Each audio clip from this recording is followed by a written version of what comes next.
ನಮಸ್ಕಾರ ಎಲ್ರಿಗೂ, welcome back to Ayusha Vinod Singh YouTube channel. So ಇವತ್ತಿನ ವ್ಲಾಗ್ ತುಂಬ ಸ್ಪೆಷಲ್ ಆಗಿದೆ, ಯಾಕಂದರೆ ನಮ್ಮ ಪಾಪು ಫಸ್ಟ್ ಬರ್ಡೇ ವ್ಲಾಗ್ನ ಅಪ್ಲೋಡ್ ಮಾಡ್ತಾ ಇದ್ದೀನಿ. ಈ ವ್ಲಾಗ್ 2 ಪಾರ್ಟ್ಸಲ್ಲಿ ಡಿವೈಡ್ ಮಾಡ್ತೀನಿ, ಇಲ್ಲ 3 ಪಾರ್ಟ್ಸಲ್ಲಿ ಡಿವೈಡ್ ಮಾಡ್ತೀನಿ, ಯಾಕಂದರೆ ತುಂಬ ಲೆಂತಿ ಆಗಿಬಿಡುತ್ತೆ ಎಲ್ಲ ಒಂದೇ ವ್ಲಾಗಲ್ಲಿ ಅಪ್ಲೋಡ್ ಮಾಡಿದರೆ. ಸೊ ಹಾಗಾಗಿ 3 ಪಾರ್ಟ್ಸಲ್ಲಿ ಅಥವಾ 2 ಪಾರ್ಟ್ಸಲ್ಲಿ ಡಿವೈಡ್ ಮಾಡಿ ಅಪ್ಲೋಡ್ ಮಾಡ್ತೀನಿ. ಟೆಂಪಲ್ಗೆ ಹೊರಟ್ವಿ, ಬಟ್ ಸ್ವಲ್ಪ ಲೇಟಾಗೋಯಿತು, ತುಂಬ ಬಿಸಿಲಿತ್ತು.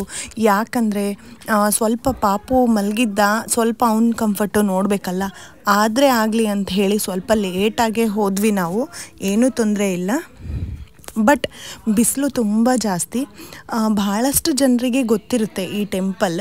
ನಮ್ಮ ಮನೆಗೆ ತುಂಬ ಹತ್ತಿರವಾದದ್ದು ಮತ್ತು ತುಂಬ ಫೇಮಸ್ ಆದ ಟೆಂಪಲ್ ಇದು. ಸೊ ನಾವು ಯಾವಾಗಲೂ ಯಾವುದೇ ಇವೆಂಟ್ಸ್ ಇರಲಿ, ಯಾವುದೇ ಹಬ್ಬ ಇರಲಿ, ಇದೇ ಟೆಂಪಲ್ಗೆ ವಿಸಿಟ್ ಮಾಡೋದು. ಈ ಟೆಂಪಲ್ಗೆ ಯಾರ್ಯಾರು ನೀವು ಆಲ್ರೆಡಿ ವಿಸಿಟ್ ಮಾಡಿದ್ದೀರಾ ಅದು ಕೂಡ ಕಮೆಂಟಲ್ಲಿ ತಿಳಿಸ್ಕೊಡಿ. ಈ ಟೆಂಪಲ್ ಬಂದು ಹಂಪಿಯಲ್ಲಿ ವಿರೂಪಾಕ್ಷೇಶ್ವರನ ಗುಡಿ ಅಂತ ನಾವು ಹೇಳ್ತೀವಿ. ದರ್ಶನ ತುಂಬ ಲೇಟ್ ಆಯಿತು, ಯಾಕಂದರೆ ನೈವೇದ್ಯ ಮಾಡಲಿಕ್ಕೆ ಬಾಗಿಲು ಹಾಕಿಬಿಟ್ಟಿದ್ರು, ಪೂಜೆ ಮಾಡಿಸೋದಿತ್ತು. ಸೊ ಹಾಗಾಗಿ ಸ್ವಲ್ಪ ಲೇಟ್ ಆಯಿತು ದರ್ಶನ, ಬಟ್ ಭಾಳ ಸ್ಪೆಷಲ್ ಆದ ದರ್ಶನ ಆಯಿತು ನಮಗೆ. 3 ಪೀಸ್ ಪ್ಯೂರ್ ಕಾಟನ್ ಡ್ರೆಸ್ ಹಾಕಿದ್ದೆ ಅವನಿಗೆ, ತುಂಬ ಕಂಫರ್ಟಬಲ್, ತುಂಬ ಸಾಫ್ಟಾಗಿತ್ತು.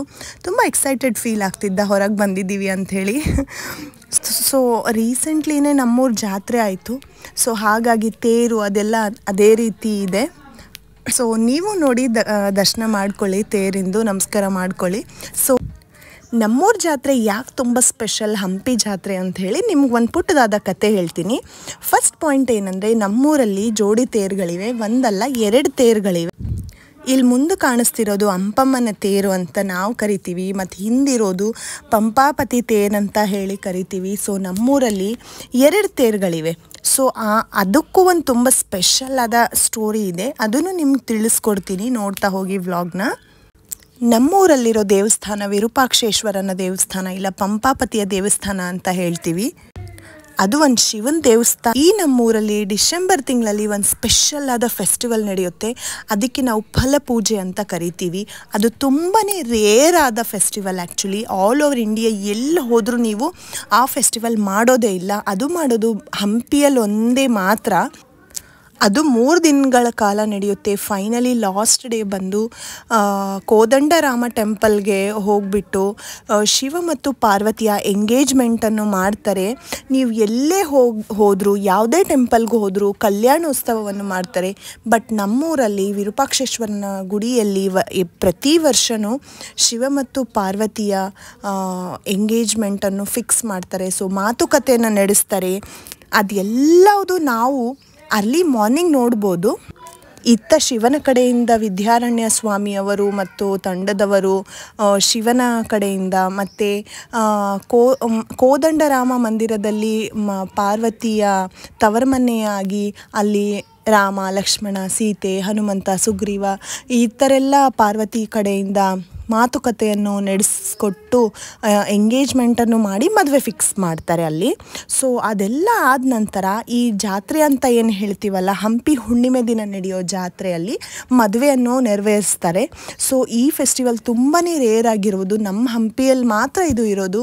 ಸೊ ನಿಮಗೇನಾದರೂ ಇಂಟ್ರೆಸ್ಟೆಡ್ ಇದ್ದರೆ ಖಂಡಿತ ಬಂದು ನೋಡಿ, ತುಂಬ ಒಳ್ಳೆಯ ಅನುಭವ ಅನಿಸುತ್ತೆ. ಬಟ್ ಅದು ನಡೆಯೋದು ಮೋಸ್ಟ್ಲಿ 2 o'clock to 4 o'clock ಅನಿಸುತ್ತೆ, ಟೈಮ್ ಅಷ್ಟು ಎಕ್ಸಾಕ್ಟ್ಲಿ ಗೊತ್ತಿಲ್ಲ. ಸೊ ನೈವೇದ್ಯಕ್ಕೆ ಟೆಂಪಲ್ ಕ್ಲೋಸ್ ಮಾಡಿದರು. ಸೊ ಹೀಗೆ ಲೈನಲ್ಲಿ ಹೋಗಬೇಕು ದರ್ಶನಕ್ಕೆ. ಸೊ ಇಲ್ಲಿ ನಾನು ನಿಮ್ಗೊಂದು ಕಂಟೈನರ್ನ ತೋರಿಸ್ತೀನಿ ನೋಡಿ. ತುಂಬ ದಿನದಿಂದ ನೋಡ್ತೀವಿ, ತುಂಬ ಹಳೆ ಕಾಲದ್ದು, ತುಂಬ ದೊಡ್ಡ ಲಾಡ್ಜ್ ಕೆಪಾಸಿಟಿದಿದೆ, ಕಲ್ಲಿಂದ ಮಾಡಿರೋದು. ಗೊತ್ತಿಲ್ಲ ಅದರಲ್ಲಿ ಏನು ಸ್ಟೋರ್ ಮಾಡ್ತಿದ್ರು, ಬಟ್ ತುಂಬ ಚೆನ್ನಾಗಿ ಅನಿಸುತ್ತೆ ಅದು ನೋಡಿದಾಗೆಲ್ಲ.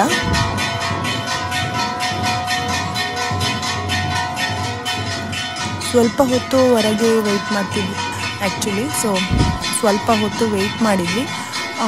ಒಳಗಡೆ ಏನೋ ಕ್ಯಾಮ್ರಾ ಏನೂ ಅಲೋ ಇಲ್ಲ. ಸೊ ಹಾಗಾಗಿ ಯಾವುದೇ ಕ್ಲಿಪ್ಪಿಂಗ್ಸ್ ತೊಗೊಂಡು ಆ್ಯಡ್ ಮಾಡಲಿಕ್ಕೆ ಆಗಲೇ ಇಲ್ಲ. ದರ್ಶನ ಎಲ್ಲ ಮುಗಿಸ್ಕೊಂಡು ಮನೆಗೆ ಹೋದ್ವಿ. ಆರಾಮಾಗಿ ಸ್ವಲ್ಪ ರೆಸ್ಟ್ ಮಾಡಿ ಈವ್ನಿಂಗ್ ಬರ್ಡೇ ಸೆಲೆಬ್ರೇಷನ್ ಮಾಡೋ ಸ್ವಲ್ಪಷ್ಟು ಪ್ರಿಪ್ರೇಷನ್ ಮಾಡಿಕೊಂಡು 1 ಅವರಲ್ಲೇ ನಾವು ಬರ್ಡೇ ಸೆಲೆಬ್ರೇಷನ್ಗೆ ಅಲ್ಲಿಂದ ಹೊರಟುಬಿಟ್ವಿ.